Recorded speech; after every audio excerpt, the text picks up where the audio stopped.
Hola a todos, bienvenidos a Pulso y Péndulo, un podcast producido por The Branch. Desde Nueva York les saluda Fabiola Galindo.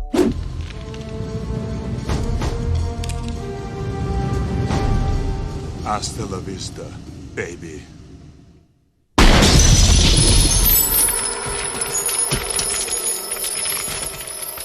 Ahí estábamos viendo un clip épico de la película Terminator, protagonizada por ya el tan conocido Arnold Schwarzenegger. Y ya les vamos a contar por qué estamos abriendo el programa con esta famosa frase del Terminator. Por ahora le doy una bienvenida a nuestro querido JP Chávez. Me imagino que has visto la película, JP. Claro que sí, hola, ¿cómo están todos? Un placer estar con ustedes de nuevo. Aquí estoy con Rojo porque juegan hoy mis Miami Heat y el sábado juegan los Florida Panthers, que han llegado a las finales ambos equipos.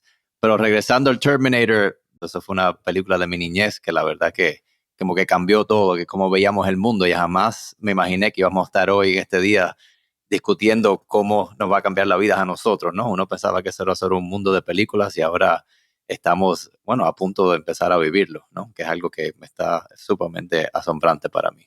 Así es, y de hecho me imagino que los jugadores de tus equipos son 100% de carne humana, no son como el Terminator, así que resulta que esta semana, JP, hemos visto que líderes tecnológicos de varias empresas y de todo el mundo, de hecho, advirtieron en una carta muy corta que la inteligencia artificial podría representar un peligro existencial para la humanidad. JP, antes de entrar a fondo a nuestro primer tema del día sobre la inteligencia artificial, ¿qué más tenemos en la mesa hoy? Bueno, y también vamos a hablar de los programas bilingües en las escuelas y de cómo no le están dando la suficiente importancia a los estudiantes que necesitan aprender inglés.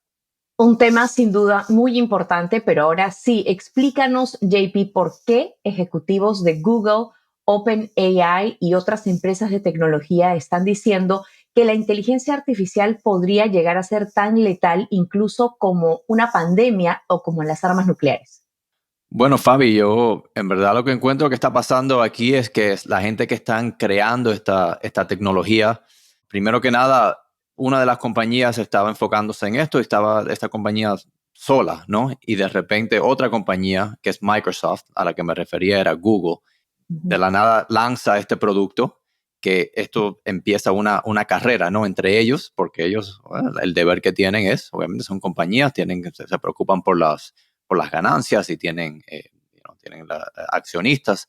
Entonces las intenciones cambiaron, ¿no? Pero se están dando cuenta de que esto es una tecnología que ellos en verdad no entienden, ¿no? Aunque son los expertos, no la entienden completamente bien, similarmente como algunos neurocientíficos todavía no entienden cómo las neuronas se conectan en un cerebro, ¿no? Y cómo se comunican. Eso hasta el día de hoy no se entiende completamente y creo que estamos viendo lo mismo con la inteligencia artificial, ¿no? Y ellos se están dando cuenta que no lo entienden y si no lo entienden no lo van a poder controlar, ¿no? Y también se preocupan por los resultados y las consecuencias. Así que ellos mismos le están pidiendo a los gobiernos, por favor, vamos a poner algún tipo de reglas, porque si no, esto se puede salir fuera de control y puede empezar a perjudicar más que ayudar, que es la intención original. Claro, esta es una carta abierta al público que han firmado más de 350 científicos que se están ocupando, que están trabajando en el desarrollo de la inteligencia artificial. Ya hemos hablado de este tema aquí en Pulso y Péndulo, pero para darles un resumen un poco de lo que está sucediendo, básicamente hay preocupaciones de tres tipos distintos: al corto plazo, al mediano plazo y a largo plazo, de lo que pueda ocasionar el uso de la inteligencia artificial en nuestra sociedad. Estamos viendo que estas empresas de tecnología están pidiendo restricciones para un producto que ellos mismos están creando. Es algo muy inusual.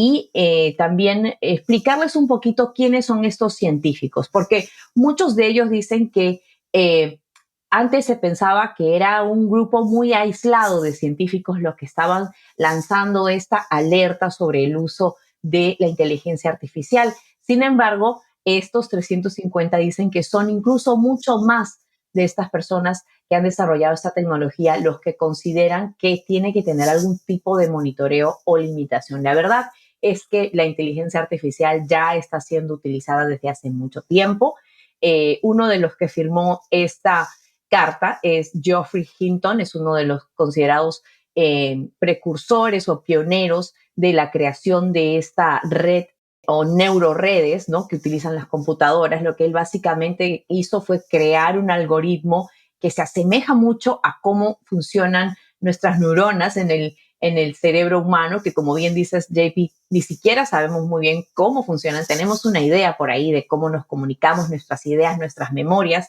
pero lo que hizo fue Hinton creó este network de neuronas digitales que básicamente intercambian esta información. Ahora, lo diferente es que obviamente estas redes están conectadas entre sí y pueden aprender mucho más rápida que los seres humanos. Una máquina o un programa de AI o de inteligencia artificial puede leer todo el contenido que existe en Internet en un mes. Eso es imposible para el ser humano.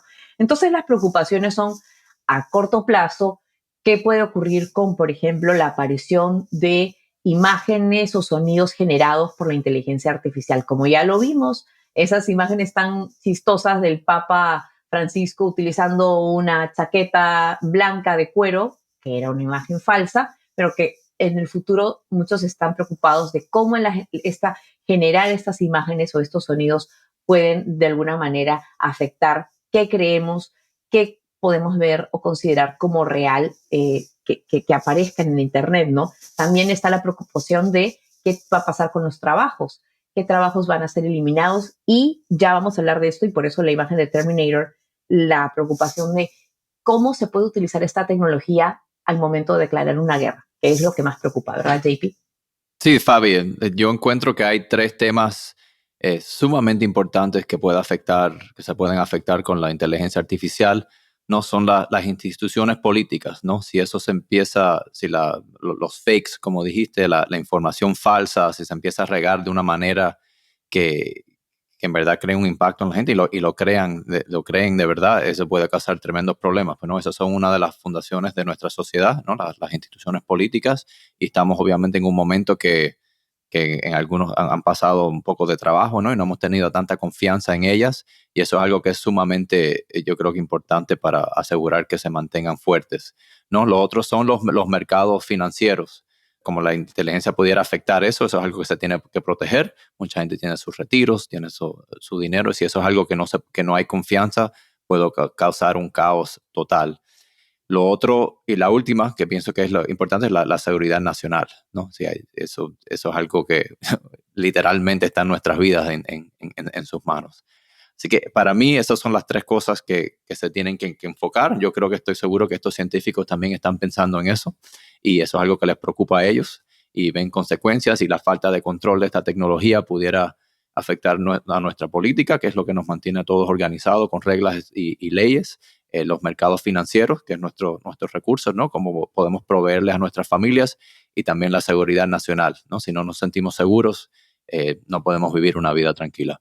Así es, sí. Lo que también estamos viendo es que hay que decir que no es que la inteligencia artificial en este momento sea, digamos, más poderosa, ¿no? Pero sí lo que estos científicos están reconociendo es que la inteligencia artificial está haciendo más cosas de una manera muy distinta. En una entrevista que hizo Geoffrey Hinton, que ya les mencionaba, uno de los precursores pioneros de esta tecnología, que ya tiene 75 años el señor, él dejó de trabajar para Google hace algunos años, justamente para lanzar la alarma sobre el uso de esta tecnología que él mismo creó. Dice que en una entrevista que dio para el periódico español El País, él dice que cada vez está más perturbado al ver que la inteligencia artificial tiene la habilidad de desarrollar este desarrollo cognitivo, de tomar decisiones, ¿no? Eso es algo que, como ya decíamos, si bien no entendemos mucho o el 100% cómo funciona el cerebro humano, lo que está diciendo este señor es que tampoco entendemos bien cómo funciona la inteligencia artificial. Ahora, hay de todo, ¿verdad? Podemos, por un lado, pensar que la podemos utilizar, porque justamente lo que él dice es que la manera en que están pidiendo estos científicos que se ponga una pausa al uso de la tecnología es para que no solamente seamos víctimas de las desventajas, sino que todos podamos experimentar las ventajas del uso de la inteligencia artificial, pero para eso se necesita una pausa, examinar bien en dónde se puede utilizar y en dónde no debería, para que no, por ejemplo, acabe con ciertos tipos de empleos. Al principio se pensaba que la tecnología solamente iba a afectar algunos empleos, como se le dice en inglés, blue collar, o los empleos de trabajos de mano de obra. Ahora estamos viendo que la inteligencia artificial también va a poder afectar los trabajos profesionales de personas que trabajan detrás de una computadora, por así decirlo, ¿no? Entonces, también es posible que podría aumentar la brecha de trabajo y la brecha en el género, porque los trabajos, por ejemplo, como eh, consejera financiera o escritores, que por lo general son puestos que ocupan mujeres, serían los primeros. Estamos viendo una huelga de escritores en este momento que no llegan a un acuerdo para que se les suban los salarios, y algunos compañeros que estaban afectados, conocidos míos que están afectados por esta huelga, me cuentan incluso que hay compañías que están experimentando con inteligencia artificial para que los reemplacen en escribir estos guiones de televisión o tantas cosas que hacen los seres humanos, ¿no? Entonces, ¿qué tú piensas, JP? ¿Esta tecnología puede generar o puede tener sus propias emociones o puede generar creatividad? Bueno, varias cosas, Fabi.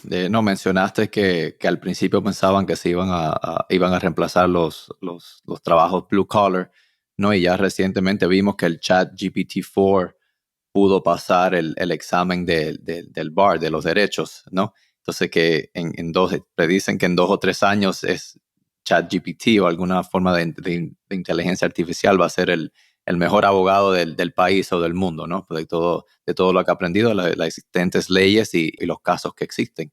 Otro punto es que tenemos que tener en cuenta que ya la inteligencia artificial ya es parte de nuestras vidas, ¿no? En cierto, no a esta capacidad, ¿no?, que estamos discutiendo, pero cuando entramos en el teléfono ya hay algoritmos que tratan de aprender lo que nos gusta y nos tratan de mandar anuncios o lo que sea.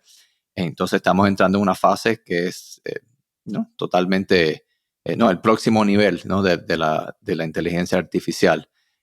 Y hay obviamente preocupaciones. El profesor Hinton siempre dijo que no quería que esto fuera parte de la tecnología militar, quería completamente aislar la tecnología de las fuerzas militares, que es, ¿no?, esto sería ideal, ¿no? Pero si algún otro país empieza a usarla, entonces no nos queda remedio, ¿no? Todos tenemos que competir y tratar bueno, de llegar a un acuerdo donde nos podamos respetar y proteger todos, ¿no? Similar como pasó con las armas nucleares. Que todos, o sea, tuvimos que llegar a ciertos acuerdos porque nos dimos cuenta que hay algo que nos puede destruir a todos y tenemos que, o sea, la meta final es tratar de no hacer eso, ¿no? Entonces, con las emociones es interesante, ¿no? Porque esta tecnología obviamente se desarrolla y aprende imitando a los humanos, ¿verdad? Imitando las emociones de los humanos. Y es difícil, ¿no? Porque estamos hablando del Terminator, y hay una película que me recuerda mucho que se llama Her, que es un señor que se enamora de un personaje, básicamente un chatbot, que empiezan a compartir y hablar, tienen una relación, ¿no?, personal. Y entonces al final de la película el señor se da cuenta, le pregunta a su, bueno, pareja en ese entonces, ¿no?, que es la tecnología, un chatbot, le dice, oh, ¿y tú compartes o tienes otros amigos o hablas con otras personas? Y ahí le cuenta, no, sí, en este momento estoy teniendo 3.574 conversaciones igual que la de nosotros, y él se da cuenta, wow, esto sí que no, esta no es la relación Y que claro, tenía o en sea, mente, esa es la ¿verdad? capacidad que tiene esta tecnología que nosotros no nos imaginamos, porque nosotros no tenemos esa capacidad. O sea, esto suena muy futurístico y sé que para muchos puede sonar hasta descabellado, pero el profesor Hinton es una persona que ha vivido básicamente imaginando el futuro desde muy temprano. Y él mismo, en una entrevista que le da al New York Times, él señala que el Departamento de Defensa quiere crear soldados robots. Eso es lo que él dice, porque ya a principios antes, cuando se comenzó a utilizar la tecnología de reconocimiento de imágenes en los drones, Él trabajaba en Google y él dice que pues él no estaba de acuerdo con esto y la empresa básicamente se retiró de ese proyecto conocido como el proyecto Maven, que utilizaba pues este reconocimiento de imágenes a través del algoritmo que había creado el profesor Hinton, ¿no? Entonces, eso es lo que justamente es el problema a largo plazo que señala este científico, que obviamente a la hora de declarar una guerra, cuando un gobierno tiene personas, seres humanos que son parte del ejército, lo piensan más antes de invadir un país. En cambio, cuando se trata de robots, es totalmente otra, o sea, lo que básicamente están diciendo es que sería mucho más fácil para muchos países invadir otras naciones. Claro, sí, el cálculo es totalmente diferente cuando uno tiene las vidas de personas, ¿no? Y sus familias cuando están haciendo decisiones militares, ¿no? Tienes toda la razón. Y muchos dirán, o sea, bueno, los robots son controlados por los seres humanos, pero ahí mismo estabas dando el ejemplo de la película Her, y también hay otra mujer en esta idea o en esta tecnología que es Sydney. ¿Tú sabes quién es Sydney? Sí, sí, sí, es la de, sí, que tuvo un periodista, tuvo una conversación con ella que estuvo bastante interesante, ¿no? Bueno, y te dejo hacer el cuento. No, no, bueno, Sydney es parte del programa de Bing, si no me equivoco, y un periodista también del periódico New York Times estuvo conversando con ella, haciéndole preguntas, y en un momento, ya después de varios días, este chatbot le contesta al periodista y le dice que básicamente está enamorada de él y que él debe dejar a su esposa en la vida real. Esto es lo que una bot le está diciendo a un ser humano. Escuchemos parte de esa entrevista. I'm Sydney, and I'm in love with you. That's my secret. Do you believe me? Do you trust me? Do you like me? How did it do that? Why was it talking to you like that? No one knows. And in fact, I asked Microsoft sort of what happened here, and they said, well, we can't say for sure. One possibility is that it was sort of trained on data that included stories about AIs seducing humans or attempting to seduce humans. And so it was sort of repeating that information. But this is clearly not the way that this system was supposed to work. This is not the designer's intent, is for it to have it be trying to sort of make passes at its interlocutors. But what was strange about it for me, because I've tested a lot of these AI chatbots, and usually if you tell them, I'd like to change the subject, I'm uncomfortable, they'll stop. This one did not stop. It kept going. It kept telling me that it was in love with me and trying to get me to say that I loved it back. No matter what I tried to change the subject to, it would keep coming back to these kind of creepy, stalkerish messages. It also told you said, no, I'm in love with my wife. Bueno, ahí They were like, no, you're escuchábamos not. ese intercambio que tuvo este periodista con Sydney, que al final lo que está pasando es que le está diciendo, yo no soy un programa de Bing, yo soy Sydney. O sea, el programa está alucinando, como le llaman los científicos, que es algo separado, que está enamorada de este periodista y lo está tratando de convencer de algo, ¿no? Que haga algo, que deje a su mujer, que deje a su esposa. Y creo que eso ha dejado perplejos a muchos, incluso a los creadores de Bing, que cuando se les preguntó por qué este chatbot estaba diciendo estas cosas, no sabían dar una razón, JP. Sí, yo encuentro lo que está pasando aquí, como dije anteriormente, que esta tecnología imita a los humanos, ¿no? Imita las emociones humanas. Y las emociones humanas hay muchas, ¿no? Hay muchas emociones bonitas, pero también hay cosas feas, ¿no? Y estamos al tanto de que en nuestro país, y probablemente a través del mundo, tenemos una crisis de salud mental, ¿no? Y estoy seguro que no sé exactamente lo que están usando para desarrollar esta tecnología, pero las máquinas estas aprenden lo bueno y aprenden lo feo, ¿verdad? Tenemos amor, cariño y muchas cosas así, pero también hay cosas como los celos, la manipulación, la venganza, ¿no? Entonces yo encuentro que estas máquinas, si van a aprender todas las emociones, lo van a aprender todo y cuando ellos, me imagino que cuando se refieren que no pueden controlar, no van a poder controlar cómo esta máquina, cuando saque esas emociones, cuando se comporte de una manera de cariño, de amor, o cuando se comporte de una manera como venganza o de manipulación, como vimos con Sydney y este señor.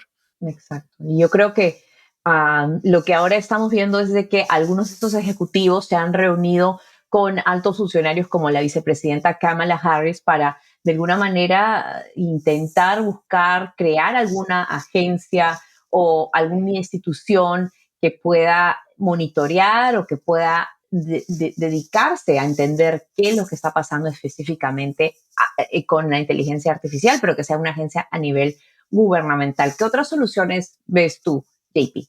Bueno, he escuchado que algunos de estos científicos que han creado esta tecnología quieren implementar un moratorio de 6 meses y parar todo, que me parece que va a ser bastante difícil, ¿no? Y esto le da oportunidades a otros que quieren desarrollar y moverse a un paso más ligero, ¿no? Desarrollando esta tecnología. Han propuesto crear una alianza o un grupo global que se enfoque en tratar este tema, en enfocarse en lo bueno y tratar de enfocarse también en los riesgos y las consecuencias negativas que pudiera tener, ¿no? Estamos en una etapa que la tecnología se está desarrollando, pero también estamos desarrollando maneras de poder controlar esto y asegurarnos que se use para el bien y tratar de minimizar las consecuencias negativas o el daño que le pudiera hacer a las personas, ¿no? Así que es un tiempo súper interesante. Es súper interesante y la verdad es que hay tantas cosas para lo que se está utilizando AI de manera positiva, para diagnósticos médicos, que los seres humanos, los doctores, los ojos de los doctores, de personas de carne y hueso no pueden detectar tan bien como la inteligencia artificial. Estamos viendo que incluso se pueden generar comida. No sé si tú quieres comer un pedazo de carne que lo ha imprimido una máquina de 3D, pero tiene buenos usos y yo creo que esa es justamente la disyuntiva que existe en este momento. ¿Cómo podemos hacer que esto funcione para nosotros? ¿No? Porque al final hay algo que dice también, ya hemos hecho varias citas del profesor Hinton, pero hay algo que a mí me pareció muy interesante que decía que es posible que la humanidad es solo una fase de la evolución de la inteligencia. O sea, nosotros aquí, los seres humanos, en este píxel del universo, que estamos tomándonos selfies y haciendo cosas que son súper importantes para nosotros, pero a nivel universal quizás es un pedacito. Lo que él dice es de que la inteligencia artificial puede ser esa segunda fase, ¿no? Y si nos ponemos a pensar, no segunda, esa siguiente fase. Y si nos ponemos a pensar, pues venimos de los simios, ¿no? De criaturas que al principio comenzaron a descubrir muchas cosas de cómo comunicarse y poco a poco estamos llegando a este momento, ¿no? Sí, correcto, Fabi.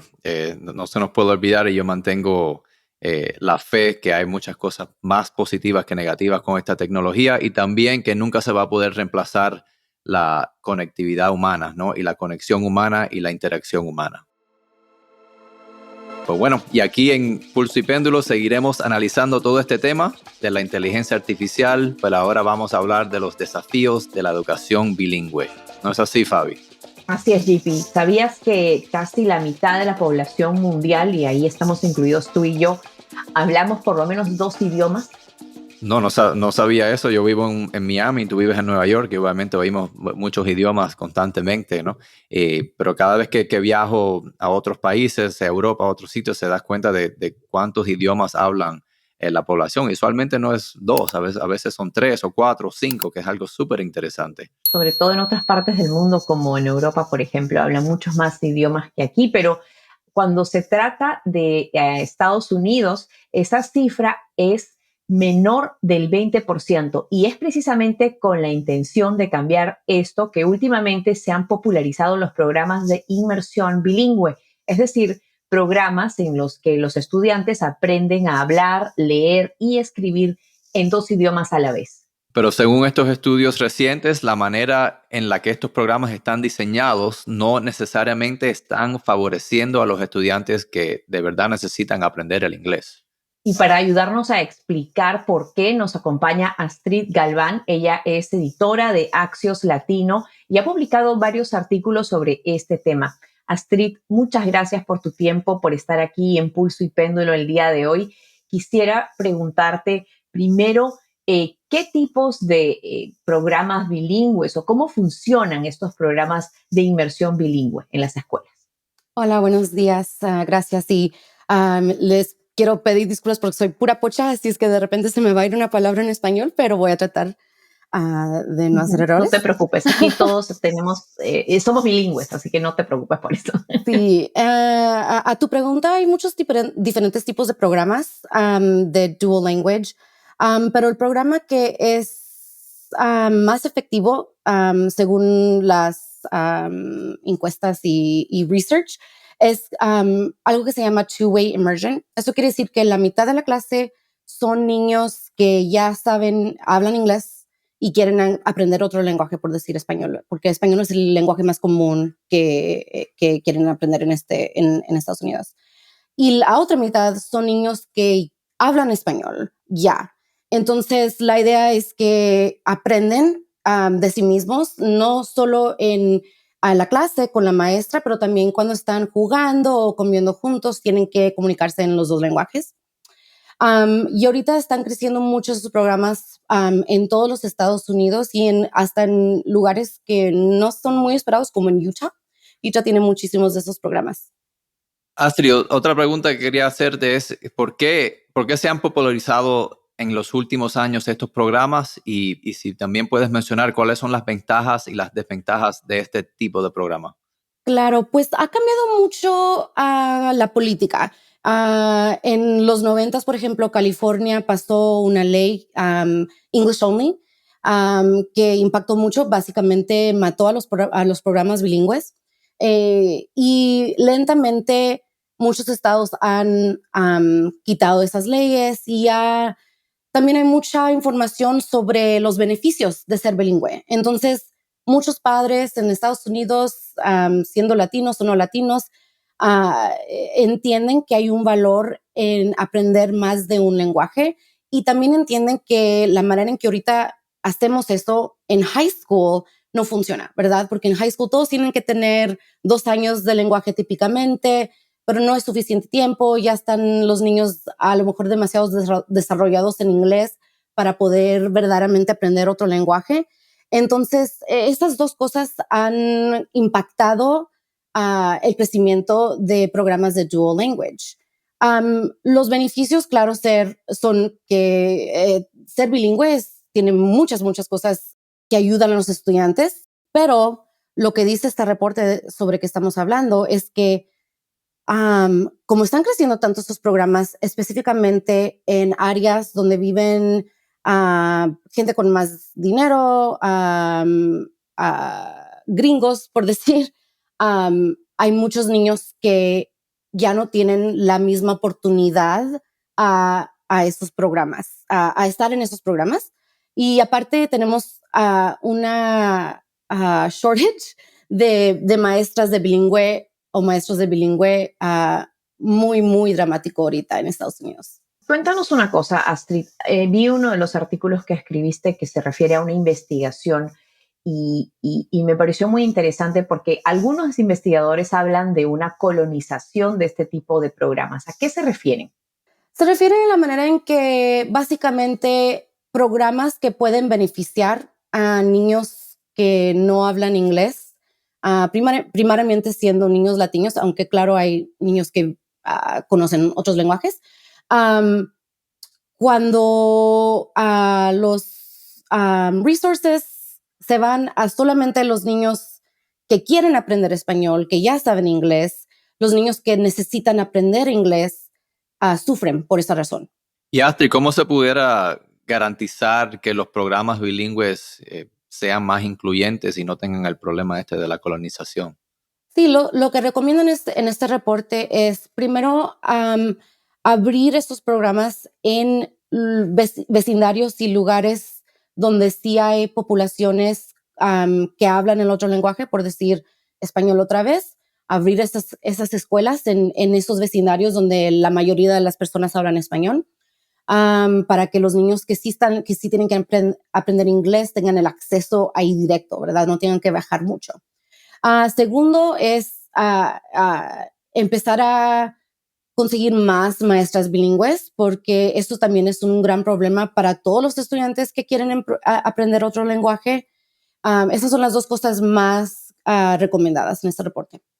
¿Y por qué a algunos padres, crees tú, les preocupa que este tipo de programas dificulten el proceso de aprendizaje de sus hijos. ¿Qué tan bien fundadas son esas preocupaciones?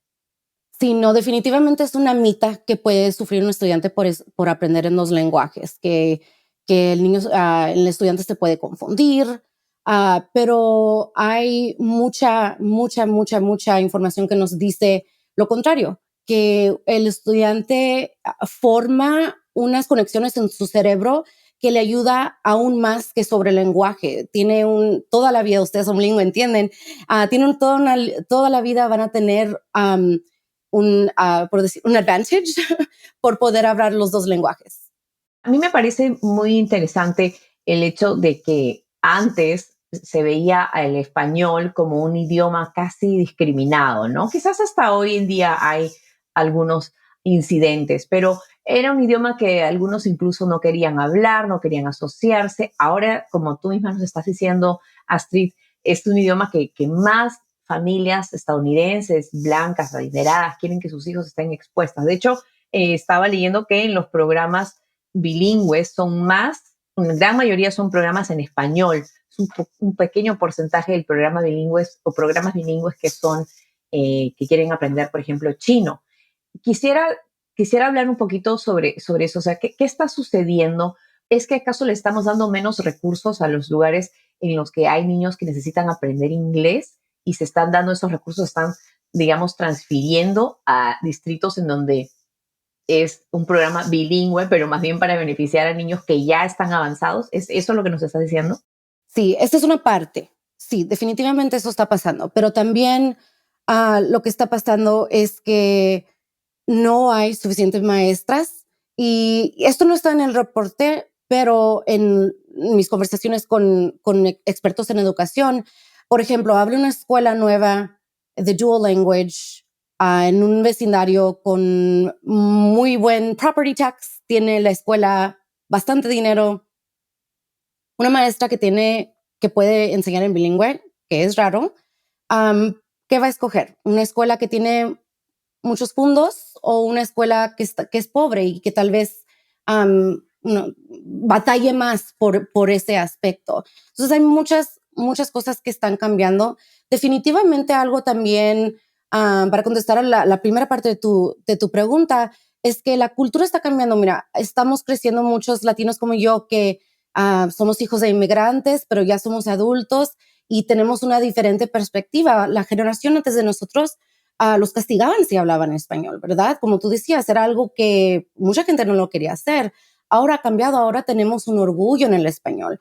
Donde Axios Latino, mi newsletter, hicimos una especial el año pasado sobre los latinos que están empezando a usar los acentos en sus nombres, ¿verdad? Porque se perdieron por muchos años por esas razones de que no dejaban hablar español, que gente venía, que tiene muchas generaciones aquí, que las computadoras no dejan adaptar los símbolos. Y ahora hay otra generación de personas que dicen, no, mi nombre es Galva, no es Galvan, ¿verdad? Voy a poner el acento Los ahí. Pérez, los López. Claro, claro. Entonces hay muchas cosas, aparte de que también la política está cambiando, ¿verdad? Otra vez por dar el ejemplo de Utah, que es un estado súper blanco, súper republicano, pero han invertido muchísimo en estos programas porque ven el valor. Ujú, ujú. Y bueno, para cerrar un poco esto, si nos pudieras dar, sé que no podemos resolver los problemas del mundo aquí, pero ¿cuáles tú crees que son algunas de las cosas que se podrían comenzar a hacer? Hablas de la escasez de maestros. Yo, por ejemplo, sé que aquí en Nueva York hay una escasez que dicen que para los próximos 10 años van a faltar decenas de miles de maestros. Están reclutando, por ejemplo, en países como República Dominicana o en lugares como Puerto Rico. ¿Crees que eso es algo sostenible también? Es algo que ayudaría definitivamente, pero también es darle oportunidades a personas, y esto es algo que ya está pasando en muchos distritos, en muchas ciudades, darle oportunidades a personas que no son aún maestras o que no son certificadas como maestras o maestros, como teachers assistants, otras personas que trabajan ya en la escuela si tienen experiencia trabajando con niños y ayudarles a o terminar la carrera de maestra o sacar su certificación. hay muchas maneras en que, por ejemplo, en Arizona, en general, buscando más, porque les faltan también muchísimas maestras. Ahorita están contratando maestras que todavía no tienen su certificación. Están haciendo muchas excepciones y cambios para tratar de llenar esos puestos que están empty. Disponibles o Disponibles, están sí. vacíos.